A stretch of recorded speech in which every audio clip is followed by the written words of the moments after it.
মোদিকে দিতে হবে, এটা প্রত্যেকটি কর্মীর মনের মধ্যে বসে গেছে। তাই আজকে যখন রাস্তায় পার্টি নেমেছে, র্যালি করেছে, সমস্ত কর্মীরা নেমে পড়েছেন, পুরনো নূতন বা নিষ্ক্রিয় সক্রিয়। অনেকে পোস্টাল ভায়োলেন্সে ক্ষতিগ্রস্ত হয়েছিলেন, তারা বসেছিলেন, কিন্তু সবাই মিলে আজকে রাস্তায় নেমেছেন। সঙ্গে সঙ্গে স্থানীয় মানুষও ব্যাপক রেসপন্স করেছেন। রাস্তাঘাট, গাড়ি ঘোড়া, দোকানপাটে সব জায়গায় মানুষ দাঁড়িয়ে আমাদের হাত দেখাচ্ছিলেন। এই গরমের মধ্যে ব্যাপক উৎসাহ দেখেছি আমরা, বর্ধমান মধ্যে স্বীকার করে নিয়েছি।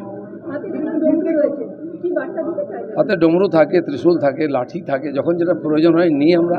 পশ্চিমবাংলায় যে ধরনের অত্যাচার চলছে তার জন্য তাণ্ডব নৃত্য দরকার ভগবান শিবের, সেই জন্য প্রতীক হিসাবে এখানকার মানুষ তাণ্ডব দেখাবে এরপরে।